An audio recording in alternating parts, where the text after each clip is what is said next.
Bihar Adelaide entrance exam 2024 के लिए science का एक न्यू प्रैक्टिस सेट लेके आए हुए हैं, जो कि प्रैक्टिस सेट नंबर 1 रहने वाला है। देखिए, आप सभी का एग्जाम डेट आ चुका है।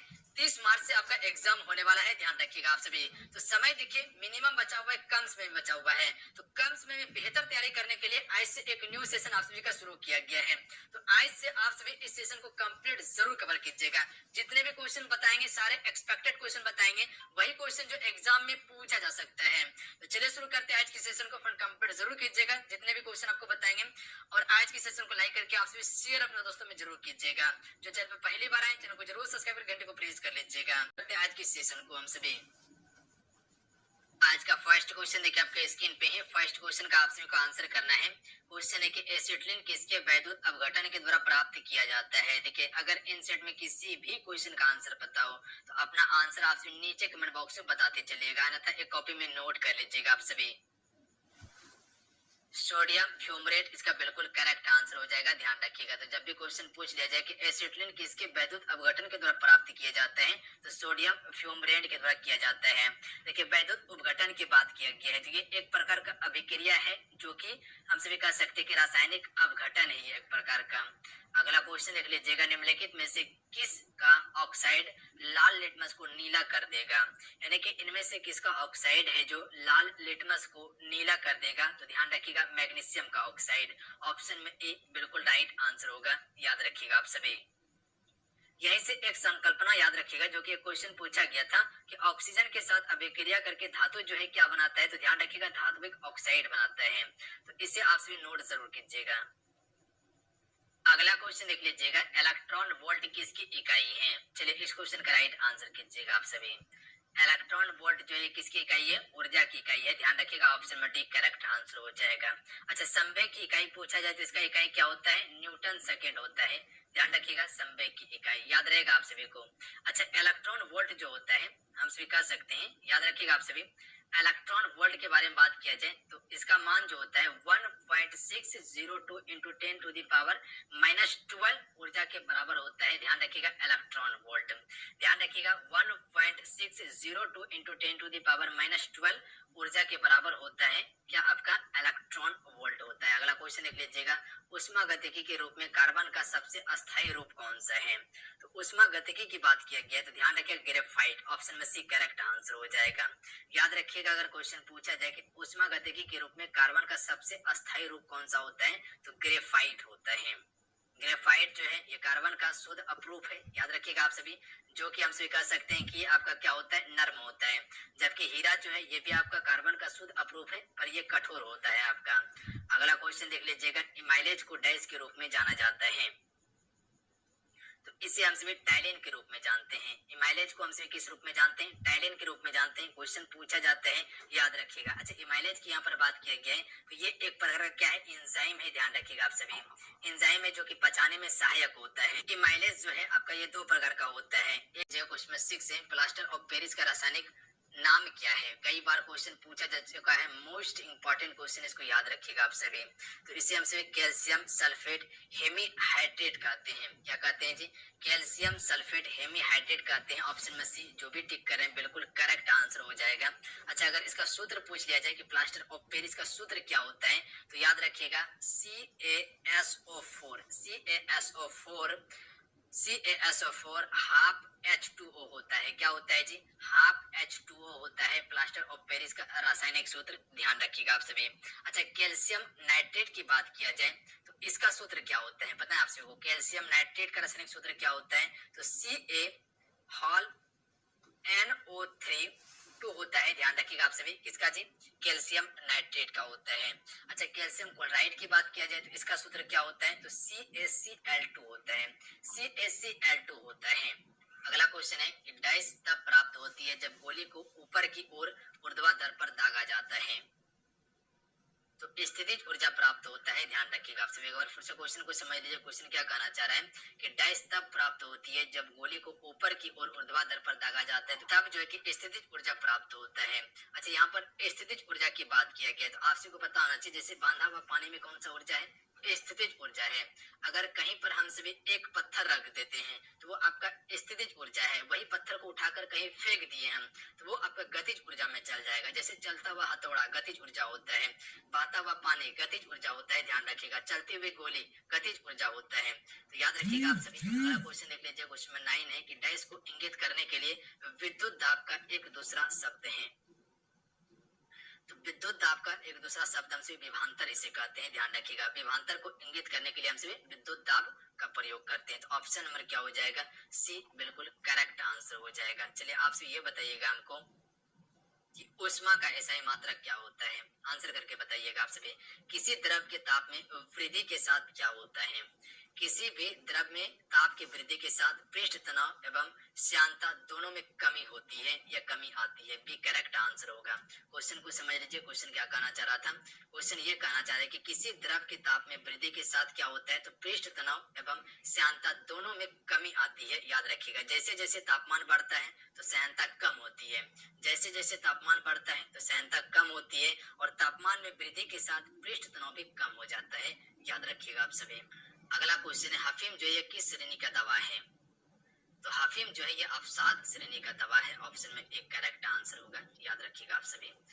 अगला क्वेश्चन देख लीजिएगा, एक वस्तु को उत्तल लेंस के मुख्य अक्ष पर 2f1 पर रखा जाता है तो बना प्रतिबिंब जो होगा ये क्या हो जाएगा? इसका प्रतिबिंब। तो याद रखिएगा, इसका प्रतिबिंब हमेशा जो बनेगा वास्तविक और समान आकार का प्रतिबिंब बनता है। ध्यान रखिएगा आप सभी। अगला क्वेश्चन ध्यान रखिएगा आप सभी। अगला क्वेश्चन देख लीजिए। क्वेश्चन नंबर 13 है कि जब हरी पत्ती पर सफेद प्रकाश डाला जाता है तब क्या होता है? तो हरी पत्ती पर अगर सफेद प्रकाश हम सभी डालेंगे तो यह हरा रंग ज्यादातर पत्ती से परावर्तित हो जाता है। ऑप्शन नंबर हम से बी की तरफ जा सकते हैं। ध्यान रखिएगा आप सभी। हरा रंग ज्यादातर क्या होता है? पत्ती से परावर्तित हो जाता है। Option number B correct answer होगा। एक बार फिर से रिपीट कर देते हैं। क्या कहना चाह रहा था कि जब हरी पत्ती पर सफेद प्रकाश डाला जाता है तब क्या होता है? हरा रंग ज्यादातर पत्ती से परावर्तित हो जाता है। अगला है, निम्न में सबसे भारी किरण कौन सी है? इनमें से सबसे भारी किरण की अगर बात किया जाए तो वो अल्फा किरण है। याद रखिएगा आप सभी। अल्फा किरण जो होता है फ्रेंड, ये सबसे भारी किरण होता है। ये तब उत्पन्न होता है जब सभी भारी तत्व क्षय हो जाता है, तब जो है कि आपका अल्फा किरण उत्पन्न होता है। यहीं से याद रखिएगा आप सभी का, अल्फा किरण और बीटा किरण जो है ये आपका तरंग दैर्घ्य नहीं है। ध्यान रखिएगा आप सभी। ये आपका क्या है? उच्च ऊर्जा कण है, ना कि ये आपका तरंग दैर्घ्य है। अगला क्वेश्चन देख लीजिएगा, निम्नलिखित में से किस कण में एक कण तरंग द्विपद है? तो इलेक्ट्रॉन। ध्यान रखिएगा, इलेक्ट्रॉन जो है ये कण तरंग में एक क्या है? आपका द्विपद है। ऑप्शन में डी करेक्ट आंसर हो जाएगा। अच्छा, यहीं से बात कर रहे हैं कि इलेक्ट्रॉन के बारे में पूछा जाता है कि इलेक्ट्रॉन का खोज किसने किया था? तो ध्यान रखिएगा, जे थॉमसन ने किया था। किसने किया था जी? जे थॉमसन ने किया था। कब किया था? 1897 में किया था। 1897 में जे थॉमसन ने जो है कि इलेक्ट्रॉन का खोज किया था। अगला क्वेश्चन देख लीजिएगा, एक ही आणविक और संरचनात्मक सूत्र वाले समावयन को कहा जाता है? इसे त्रिविम समावयन कहा जाता है। डी करेक्ट आंसर होगा। अगला क्वेश्चन देख लीजिएगा, 18 कैरेट सोने में तांबे या चांदी जैसे अन्य धातु का कितना प्रतिशत होगा? अच्छा, 18 कैरेट सोने की यहाँ पर बात किया गया है, तो इसमें क्या कहा गया है? चांदी जैसे अन्य धातु का कितना प्रतिशत होगा? तो ये आपका 25% होगा। ध्यान रखिएगा आप सभी।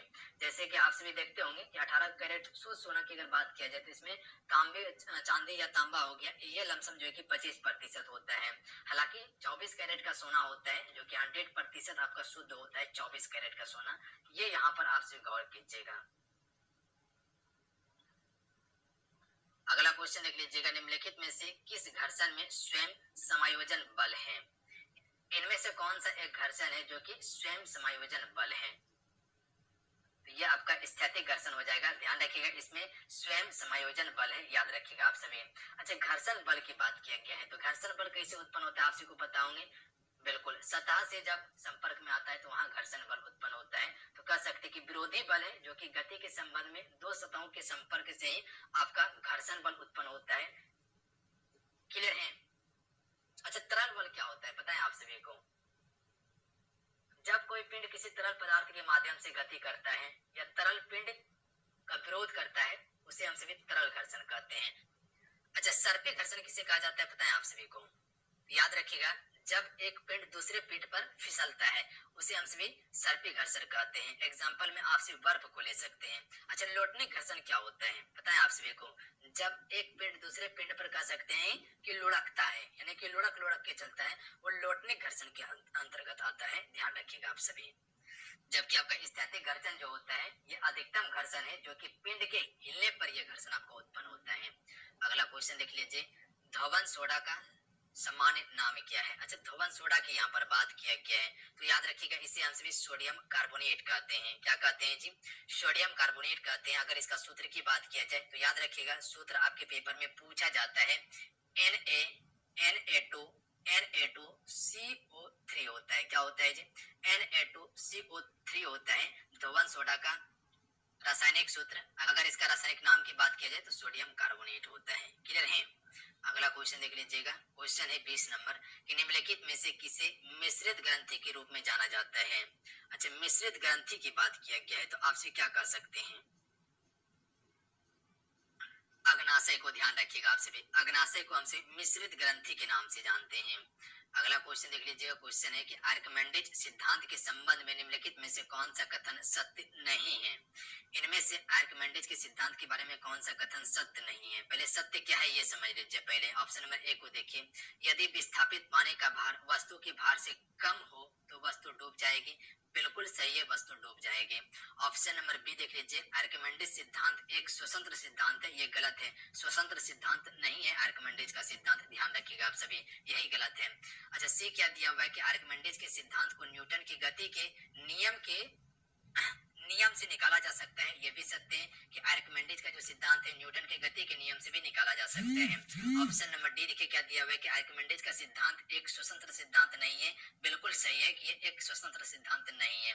तो ऑप्शन नंबर क्या हो जाएगा? बी इसमें सही नहीं है। ध्यान रखिएगा कि आर्किमिडीज का सिद्धांत एक स्वतंत्र सिद्धांत है, ये आपका गलत है। बाकी वह जितने ऑप्शन है सभी सही हैं। अगला क्वेश्चन देख लीजिएगा, पृथ्वी के चारों ओर चंद्रमा की गति के लिए केंद्रापसारक बल क्या प्रदान करता है?